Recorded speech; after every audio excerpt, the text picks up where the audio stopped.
Before you can create a healthy relationship with others, you first have to create a healthy relationship with yourself. Welcome to Let's Talk About It with your host, Dr. Janie Lacy. Janie is a nationally respected psychotherapist, and on this show, she and her featured guests will help you discover and break patterns in your life that can contribute to self-sabotage and unhealthy relationships. Now, here is Dr. Janie Lacy. Comes to mind when you think of dysfunctional relationships?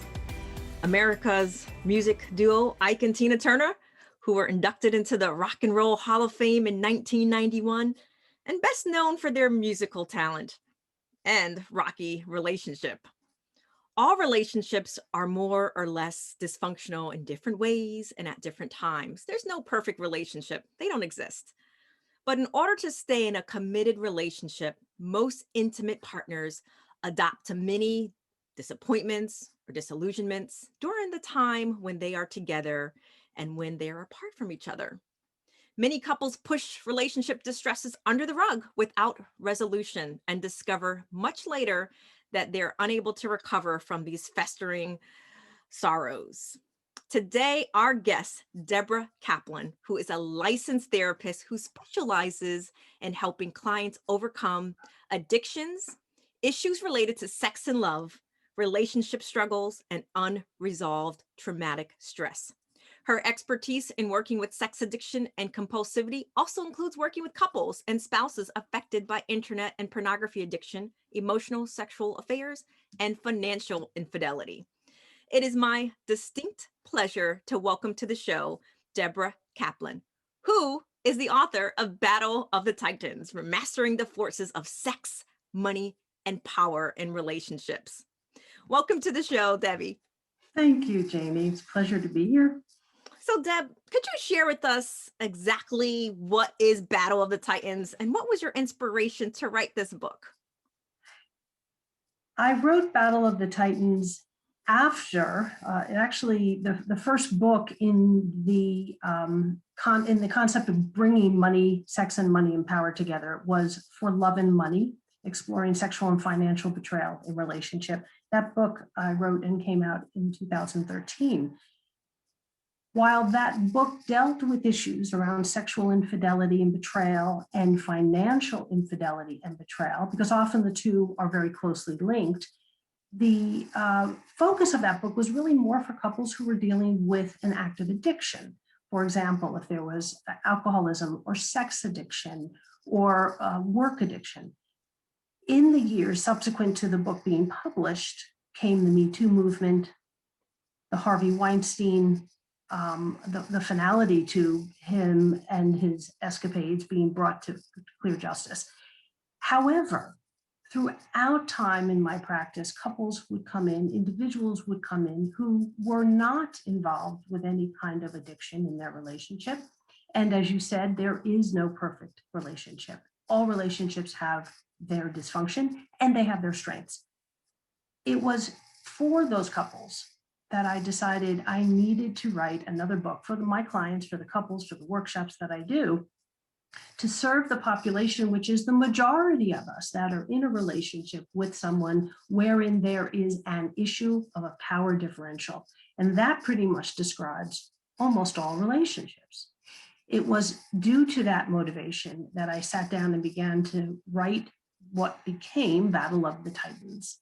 And that was the inspiration. It was also my time on Wall Street, which was behind all of my writings dealing with power, sex, and money.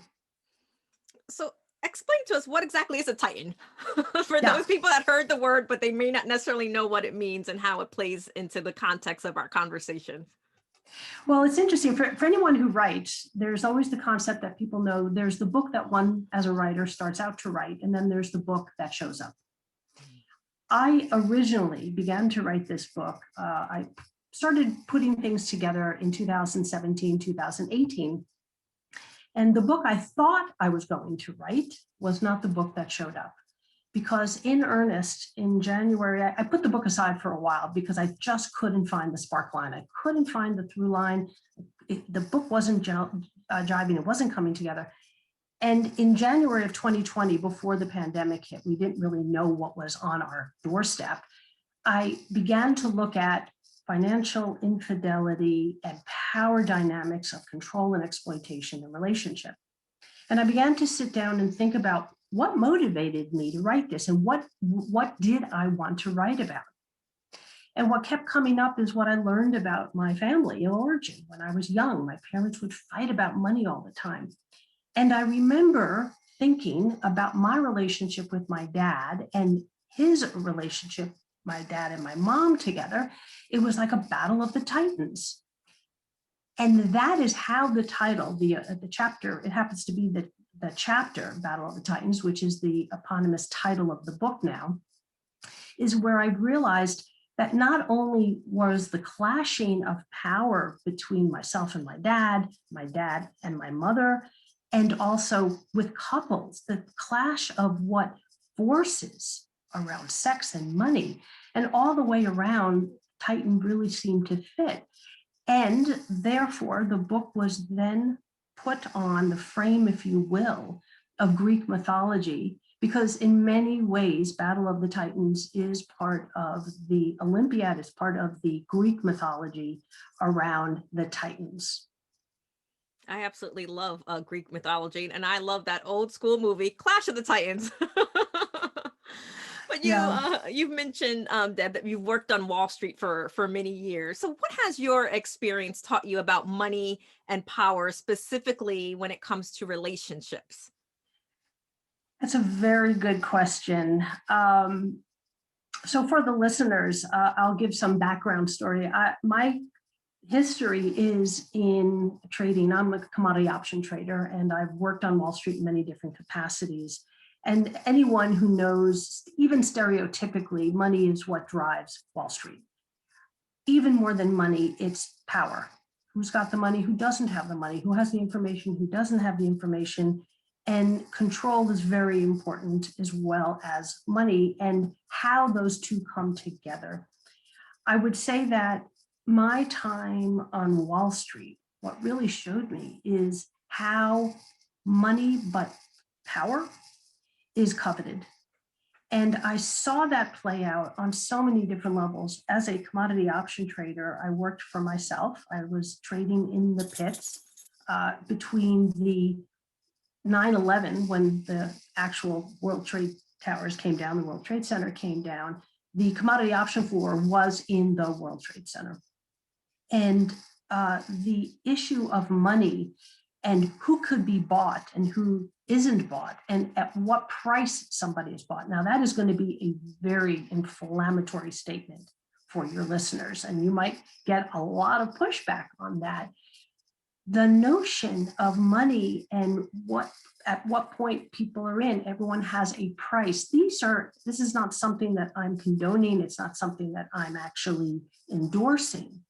This is in the background, if you think in terms of how Wall Street often operates, which really kind of comes into, at some point, if you want to ask, we can talk about the Me Too movement in Wall Street and how it almost virtually sidestepped a lot of what has happened in other realms and bastions of our society.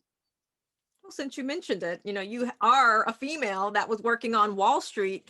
Yeah. And based off of everything that came through in the Me Too movement, people sharing their stories, I would imagine that you've witnessed or seen your own share of being a female in a male-dominant industry. Yes and no. I thought long and hard about this when I wrote the book.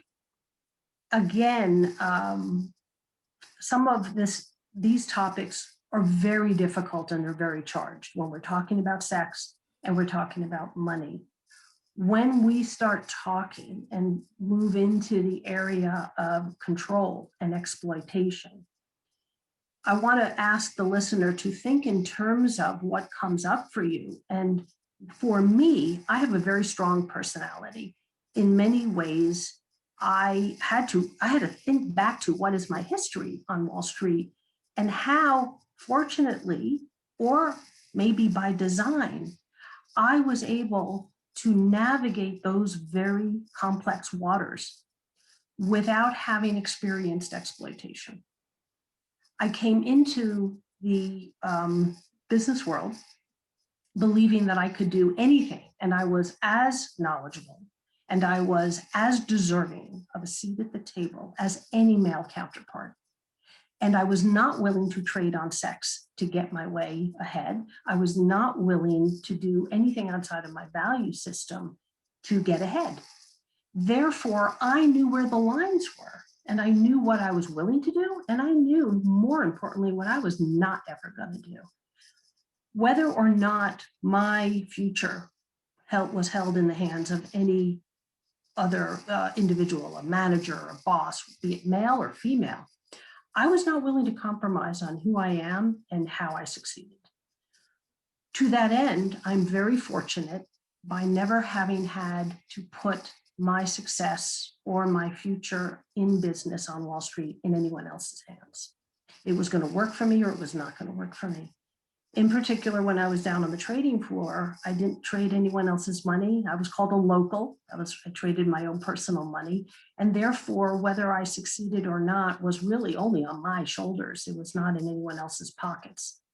And therefore, I can say from a personal perspective that I have never had never been faced with an experience where I had to make a decision about whether I trade on my values, try to trade on my sex appeal, or try to use sex as a way to get ahead.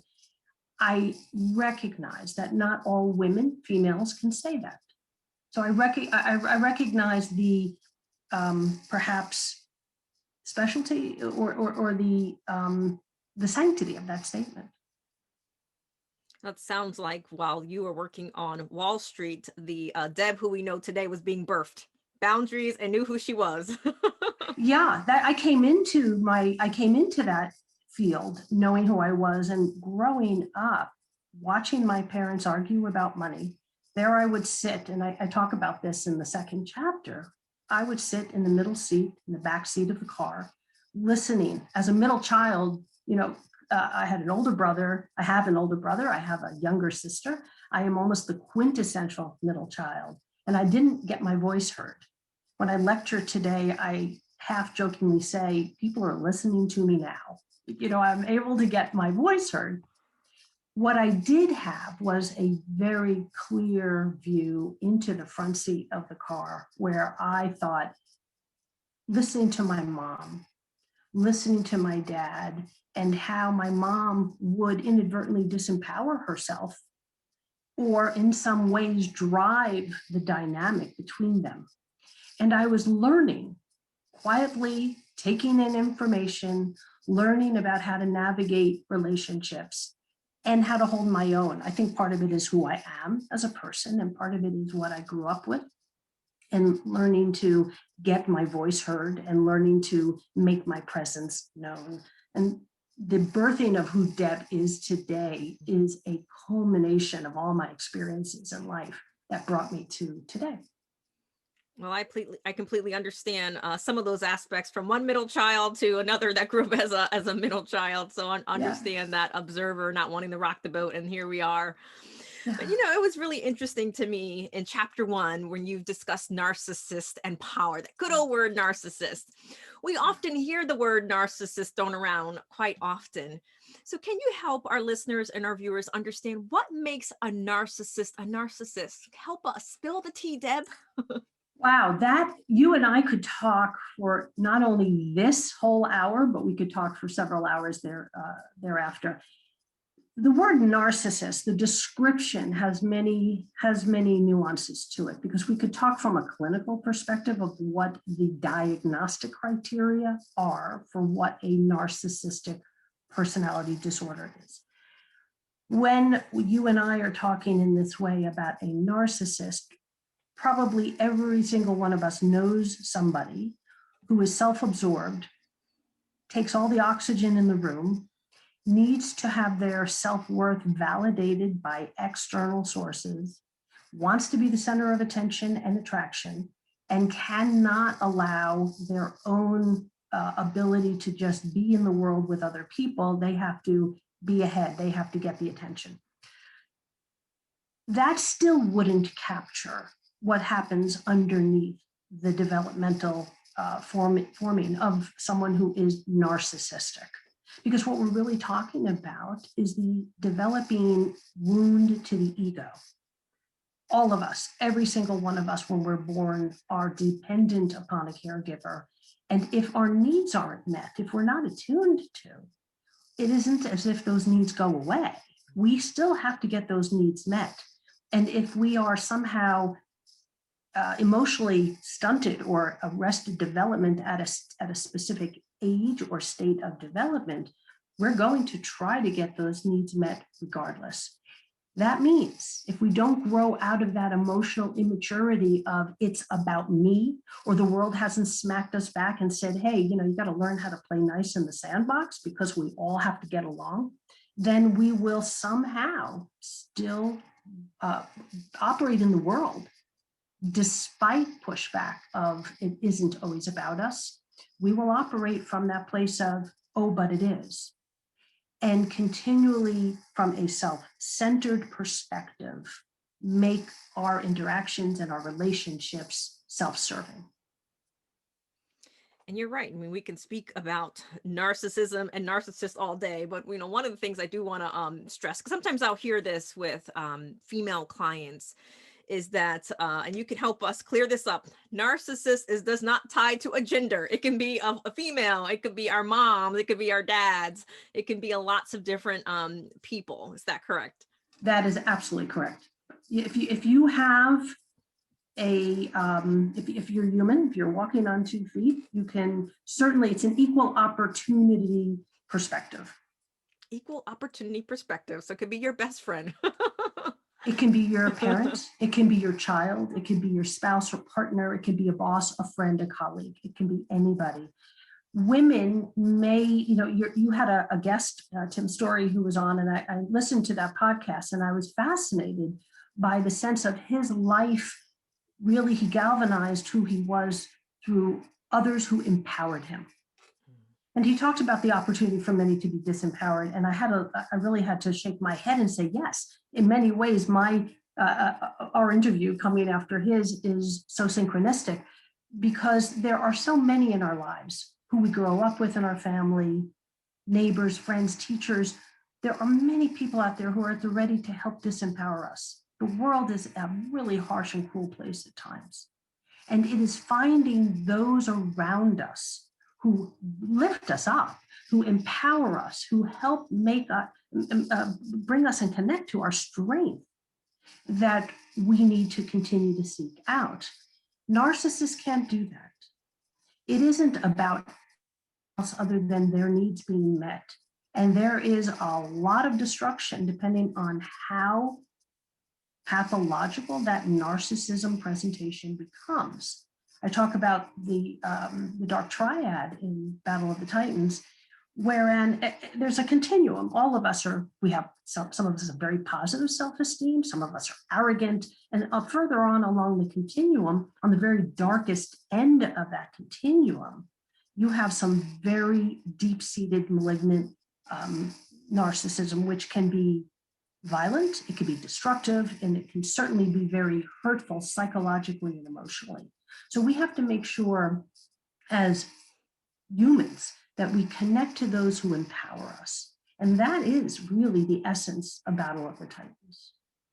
Absolutely. And Tim Story had beautifully put it that we're going into the battlefield every day. So us, in psychology, we'll call it self-care. And, he called it holy ground, to take care of ourselves and to put ourselves first so that we can walk consciously as we experience a lot of different people. Absolutely.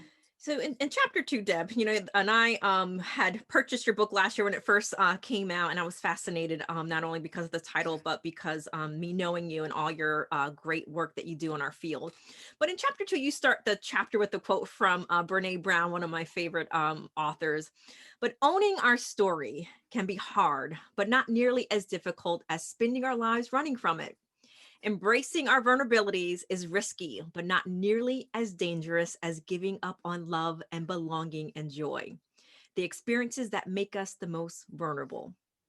Only when we are brave enough to explore the darkness will we discover the infinite power of our life. So with that being said, who is Debra Kaplan? What is her story? I could not write this book and feel comfortable being the author of this book unless I had put my own vulnerability and my own story out there. It's easy to write a book and give guideposts and give skills and give guidance to readers as to how to empower themselves and bring balance to a disproportionate power differential. It's easy to do that, but it's harder to be more self-revealing. And I thought it is incumbent upon me. It's important that I don't just sit above and beyond, that I actually say, hey, there's a reason why I wrote this book. And this is some of the underbelly. This is some of the vulnerabilities that I bring. So I don't sit one up and I don't sit in contempt of or in some position of never having experienced that. And I started with that epitaph because I really believe that in order to own one's power, one has to own one's truth.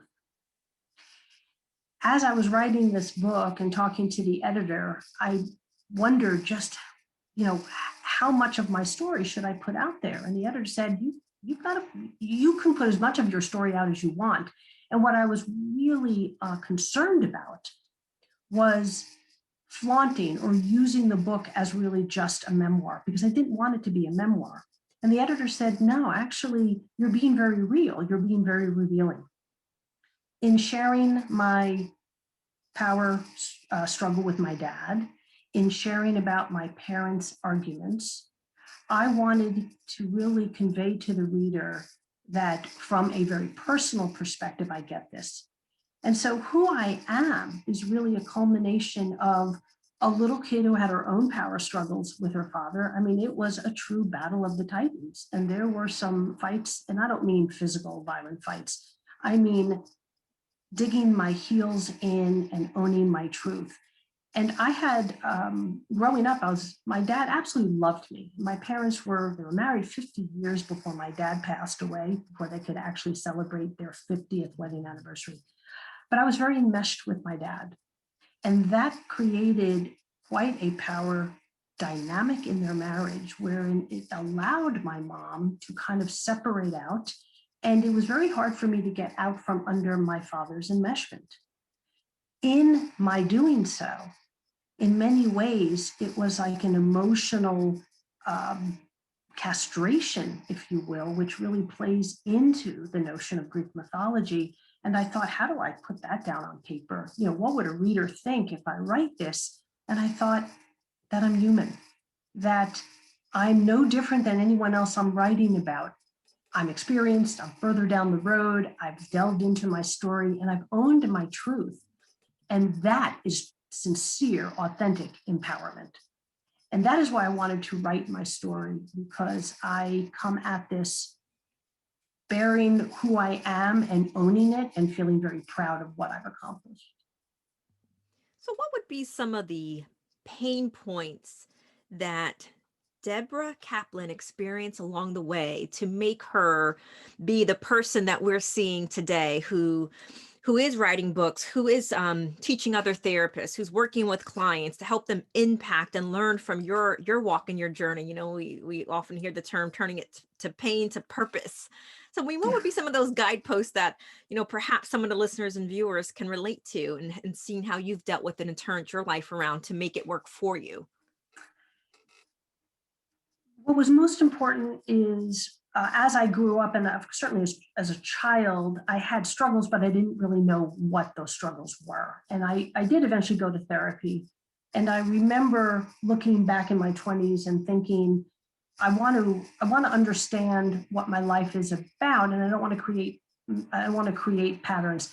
But I ended up marrying. I'm divorced, and I co-parent very well with my children's father. And when we divorced, I didn't want to say, hey, he's the problem. So the pain point was not choosing to blame, but to look inward and say, what's my role here? What part of this do I own? And how do I do different? That pain point is a very tough uphill battle for many people, because oftentimes it's more comfortable to sit in a position of saying it's somebody else's fault. Instead, I chose to look inward and say, we're getting divorced because I want it different. I don't want better, I want different. And I wanted to be the best person I could be for my children.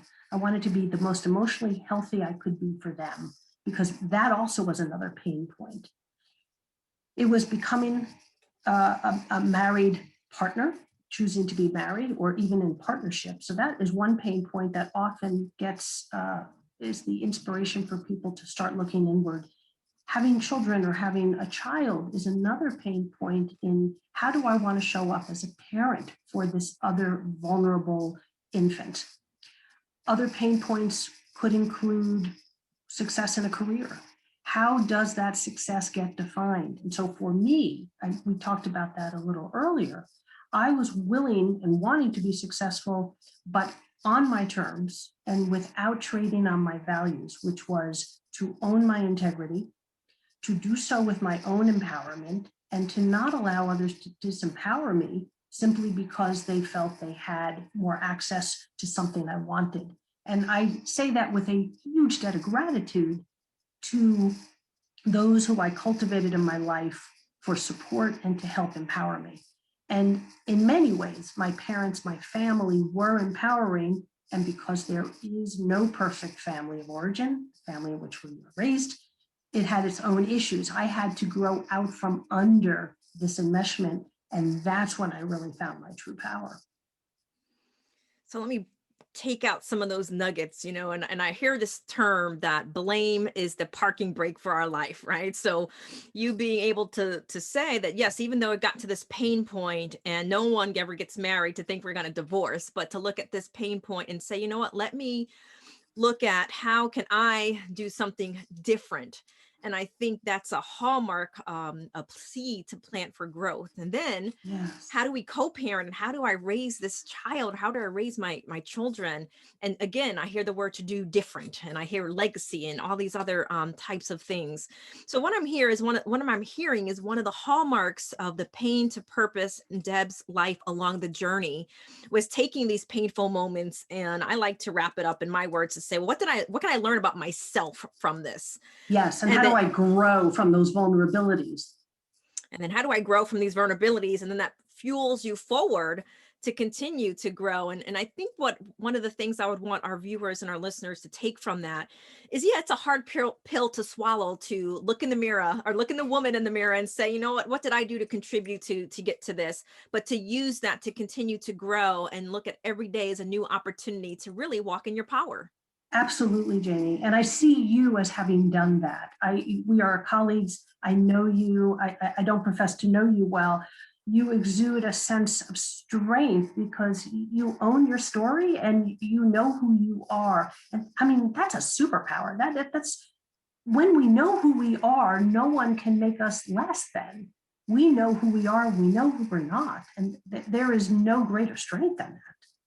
There is no greater strength, Deb, and she said it best, when we know who we are and we also know whose we are and we walk in that power. So we'll be right back after this quick commercial break. Let's talk about it with Janie Lacy. Are you often attracted to unavailable partners? Feel like you can't stay but can't leave a toxic relationship? Obsessed with thinking about a current or former lover? Feel resentful that you're always taking care of the other person? The Woman Redeemed Therapy Program is for women who want to break free from toxic relationship patterns so they can find the love they truly deserve. This program is a safe, nurturing environment essential for building self-worth and acquiring the tools to work through challenges and create your best self. We invite you to begin the journey today to start building the new you. Call 407-622-1770 or visit lifecounseling.solutions.com. That's lifecounseling.solutions.com.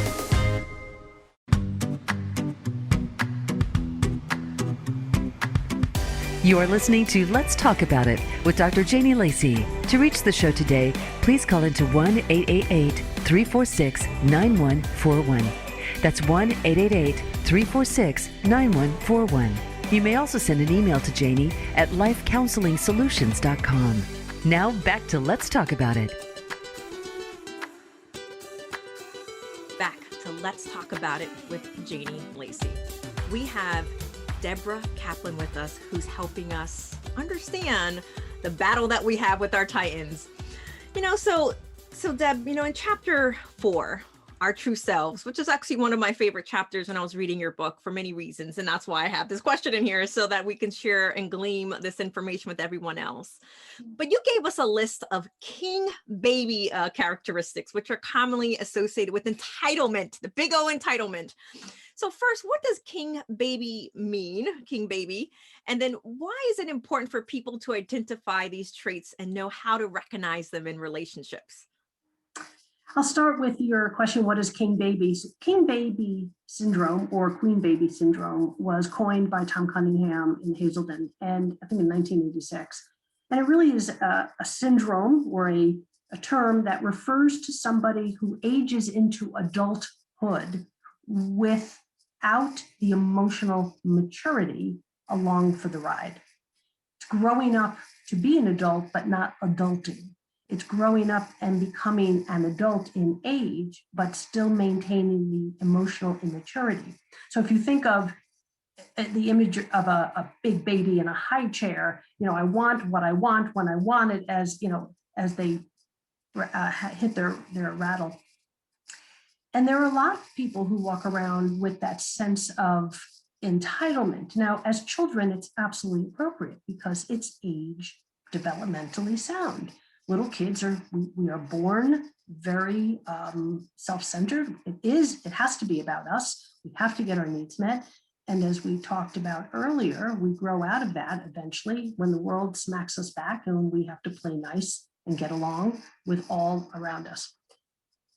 Well, that sense of entitlement is about, I deserve, but I have not really done something. Just for the sheer sake that I live and exist does not make something deserving, which means the sense of entitlement is something is owed to me and I must have this. The psychological or emotional distress of it, and if I don't get what I deserve, then I'm unhappy, becomes a battle cry for I have to get my needs met or else I'm unhappy. And that can be at the expense of people, places, and things. It certainly can be underwriting addiction. No doubt. We see a lot of this present in addictive behaviors and in addiction. So Deb, with your work with couples then, so how would, in layman's terms, how would someone recognize when someone's operating from an entitlement standpoint? So when you're having your couples in front of you, what would be some of the clues that entitlement is existing in that relationship and it's contributing to the dysfunction of probably what brought them in? I believe that entitlement operates not just in a coupleship, but it certainly operates with a sense of one walking in the world. And as couples come together, we find each other for purposes to play out what we have either consciously or unconsciously have yet to resolve. And when we come together, as I say, under that cosmic haze, that narcotic of hormones and neurotransmitters, we want to be that everything. And we want the other person to see us as that everything. After all, why bond together? Why attach? When I, as an individual, come together with another person, or if it's an open relationship, it doesn't matter. When we come together believing that the only purpose to be together is for you, other, to serve my needs, now entitlement is parading loud and clear. It's important that when individuals come together in a relationship, that the relationship is understood as what are we doing here together? What are you about? What am I about? And why are we together? And if my purpose here is to serve your needs, and you, partner, think that your needs deserve to be served, and I'm that person to do so, it really takes two, one to complete that role and one to demand it. And therefore, as a therapist, when I'm working with couples, it is not for me to determine what's best for the couple, but for me to understand what the couple desires and what is healthiest for them. And so I try to really elaborate and illuminate what they're operating under. What are the rules of their engagement, so to speak? I don't mean their marital engagement. I mean, what are the rules of their relationship and what is it they want to achieve? So every coupleship is not created equal, and what works for one may not work for the other. But your job as a Absolutely. therapist is going to look at what are those barriers, and if it is a barrier of entitlement, then that will be what would be something that could prevent them from being as healthy as possible. However, they're coming to therapy. Absolutely. I mean, think about it from an arrogant place. So here would be the essence of arrogance. If couples came to me to say, "Hey, Deb, we want to live life according to what Deb Kaplan says," I'd be like, "Yeah, that's great, because after all, if you do what I do, then you'll be fine." But nobody does that, and I would be so. I mean, I would be so arrogant and entitled to believe that couples should follow what I say. Therefore, every coupleship is different. But what one theme that I do really emphasize for a coupleship is that healthy relationships are built with empowered individuals. And so to disempower one individual at the expense of the relationship is not sustainable, and nor is it healthy. And it isn't even going to last long. And that's where control and exploitation comes into play. That's certainly a tweetable statement that healthy relationships are built with empowered individuals. So want to stress that. Yeah. And kind of moving on, and a few other concepts that you had in Battle of the Titans. There were some concepts that you introduced to us around narcissism using some of the Greek mythology examples like Cronius. Can you talk to us about self-esteem as it relates to narcissism? Yeah. We touched on it earlier when we say that we're born with our needs completely dependent on other people, caregivers, those who love us, those that will empower us, and that we will, as infants, grow up to be the functioning and functional adults that we become. All of us have some level of self-esteem. We wake up, we brush our hair, we brush our teeth, we get dressed, we want to look and present ourselves well in the world. And that's positive, that's healthy, and that is a wonderful benchmark. But when self-esteem is based on what others think of us, an external focus or validation of worth, now my worth is not based on how I feel about myself, but I'm basing my self-worth on what you, the world, or you, other, think of me. That can be a very slippery slope, and at times very destructive, because an individual, such as someone with a very strong narcissistic personality, and I'm not talking about disorder, just a strong need to feel validated. If that person pairs with another individual who struggles with their self-esteem and self-worth and is externally focused, that's a lock and a key. You've now got an individual who's willing to proverbially shine the light on the narcissist at all times. The narcissist really doesn't know how to relate well, and therefore they're using that person with a perhaps a struggling self-esteem for their own benefit. It's a unhealthy lock and key. It cannot necessarily, it could devolve to something very destructive.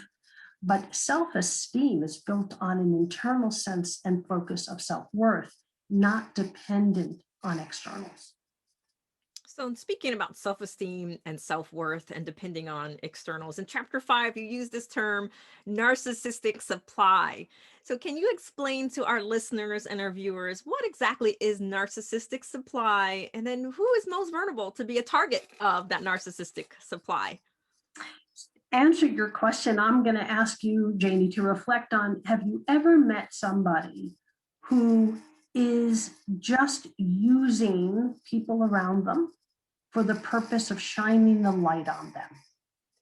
Not to engage, not to relate, not to connect, but that the person who is self-centered, or in terms of exploitation or control, needing to be validated.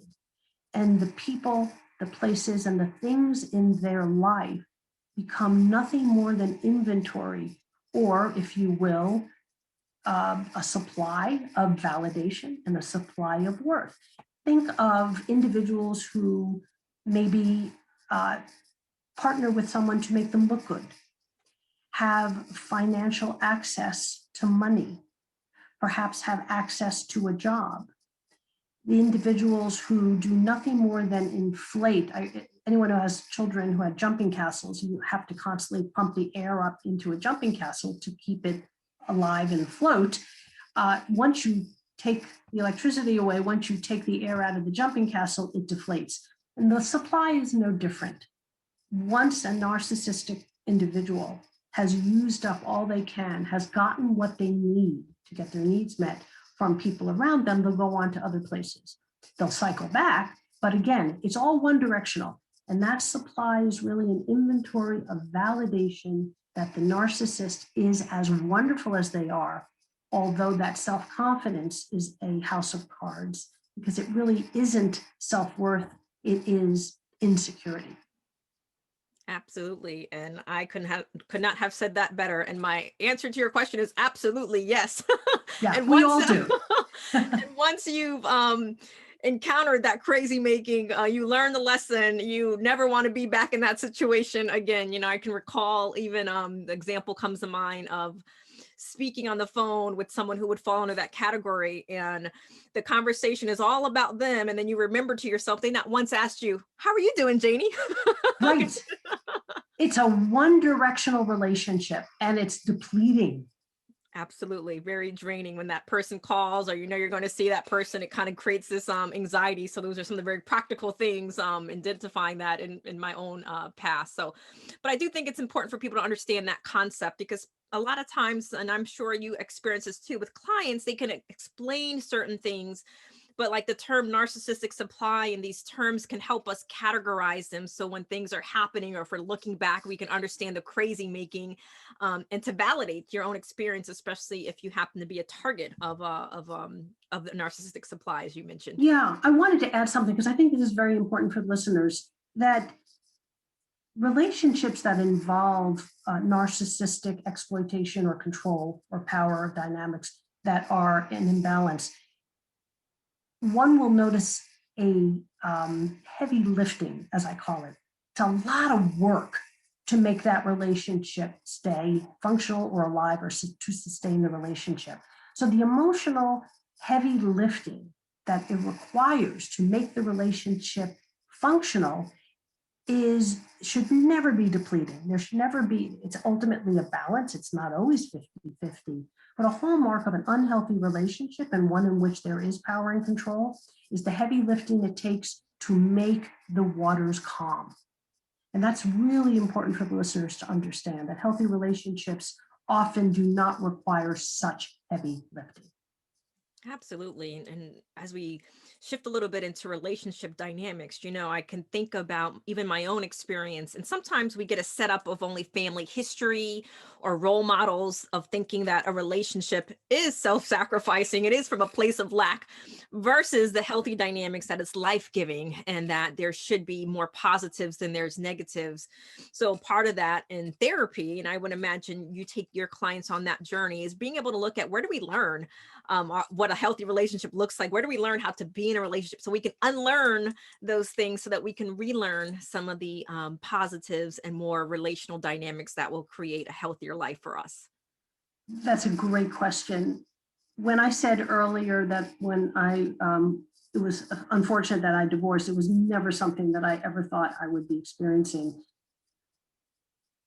One of the reasons that I felt so unhappy, but yet at peace with the decision, is that I wanted to model what a healthy relationship was for my children as they were young and they would grow up to observe and see.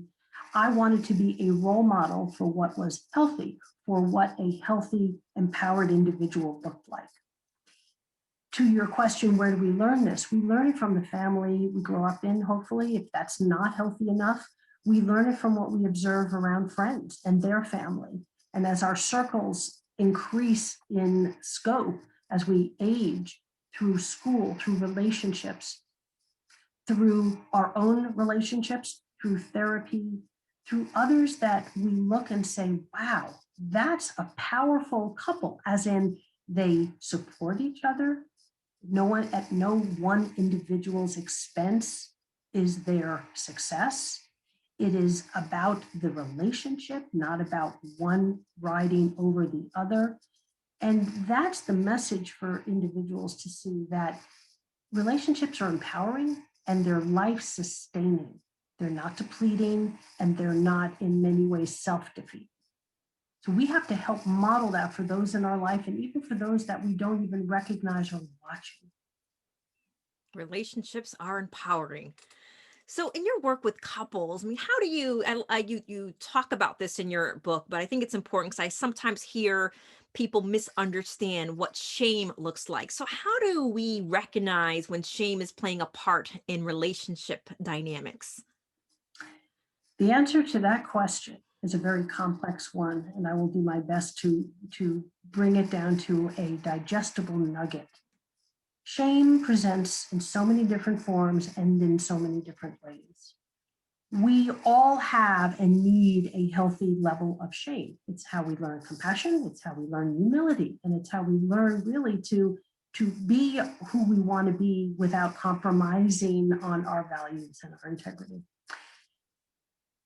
If our shame has not been addressed, if I had not looked at my vulnerabilities, if I had not looked at the aspects of my life or of my experiences that I was unhappy with, I would forever have a pain point that, should it be touched or breached or seen by another person, and I feel shame, I would not be able to own that and acknowledge to myself or to another person that this has been my experience. So, for example, if I'm embarrassed about a conversation I had with an individual and I feel some shame about what I said, if the person were to come back and say, hey, Deb, I felt uneasy about our conversation, if I could not handle that sense of self, of being really confronted or challenged by my words, I might attack verbally.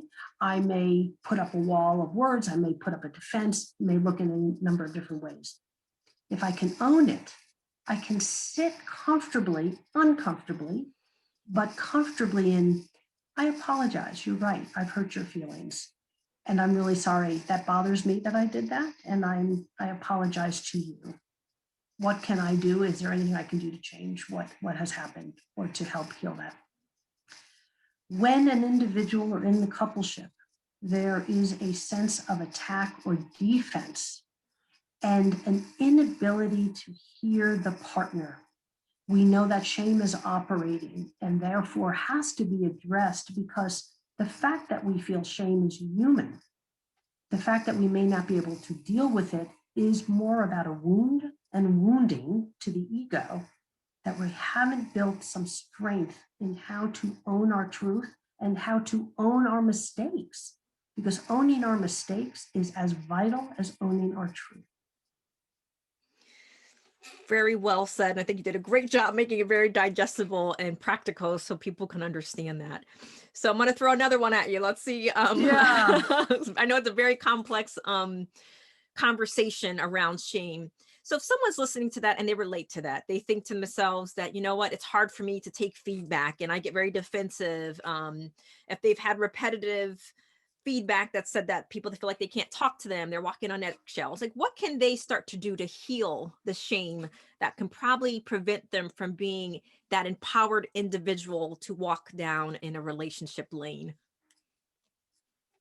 The person has to be capable. So there's whether one has the interest or the capacity, the willingness or the capacity. If you were to, for example, confront me or challenge me nicely, or even maybe not so nicely on something I've said, and I have the capacity and the desire to look inward, then I want to ask, I want to be curious. And that's what I invite my couples in the work I do with couples and individuals, to be curious about themselves and their life, to be curious about how do I come off to other people. If you were to confront me and I'm curious enough and value our relationship, I would say, can you tell me more? Or if I'm quite aware of what I've said, I'd be curious as to, okay, I've hurt your feelings and I want to repair that. And I will be really looking at what can I do different so that I can relate to you. The being curious in many ways puts a level of compassion for oneself, in that I'm not having to defend my actions so much as I'm able to own them and now look to do something different. And if I'm curious about what brings me to, or what has driven my behavior, now all I have to do is look at what can I do different, instead of berating myself or defending myself to others that I love because I've hurt them. I don't know that that's answered your question. No, absolutely. So being compassionate, being empathetic, having curiosity, leaning into the other person and taking responsibility. Sounds taking responsibility, which leads to that big inward, leads to maturity, which would lead to better relationships.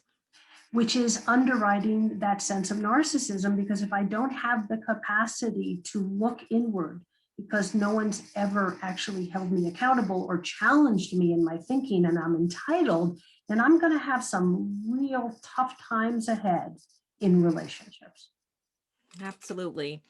So as we get ready to wind down in our last few minutes, I know you touched on it a little bit earlier about that dark side of power. Could you share a little bit about those dark traits and how people can recognize them in their potential partners?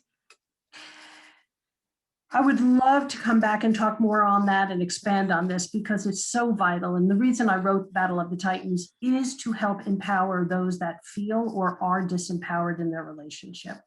The dark side of narcissism, psychopathy, when we are being controlled, when our truth is not tolerated in the relationship, if we don't have the right or the space in the relationship to voice our opinion, or that our requests or desires don't matter, or we are quieted, disempowered, or silenced, that is how you can begin to note there is an imbalance of power, not because two people, three, or whatever, if the relationship is, whether it's working or romantic, if I'm not able to be who I am authentically, then we know we are walking into the dark waters of the dark triad, which is the darkest end of the personality spectrum.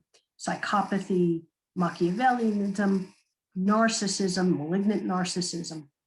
If I have to quiet myself, disempower myself in order to make the relationship work, fast and furious feedback, that's a problem. And that is where we begin to look at, what will I do different? What do I need to do different? And can I? Because some people are trapped. And that's where financial control really strangleholds a lot of, tends to be more females than males in that regard. They're the victims more so of that. So if someone did want to find out more information and get more info to expound on these concepts, where can they find your book? My book is online, all booksellers. You can find it at independent bookstores. You can find it at my website, DebraKaplanCounseling.com. You can find me on Facebook. You can find me on LinkedIn. I don't actually have an Instagram account, but I'm easily found online. Well, we certainly want to thank you, Debra Kaplan, Deb Kaplan, for taking your time and for writing the book, Battle of the Titans. I believe many couples and many people will start their recovery journey by picking it up and recognizing that they're not crazy. There's some things that they can learn and to start their healing journey. So we appreciate you. Thank you, Janie. It's been an honor and a pleasure. Absolutely. So in the words of our esteemed guest, self-empowerment requires courage to take action, even when the action is hard or frightening. In an uncertain world, one thing is not. Feeling powerless is not the same as abdication of our power. The opening quote of chapter 7, Leveling the Playing Field by Stephen Covey, states, "Every human has 4 endowments: self-awareness, conscious, independent will, and creative imagination. These give us the ultimate human freedom, the power to choose, to respond, and to change." So until next time, this is your host, Dr. Janie Lacy.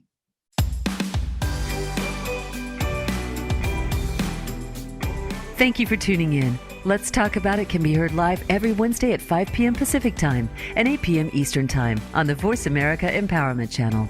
Please join your host, Dr. Janie Lacy, for another edition of the show next week.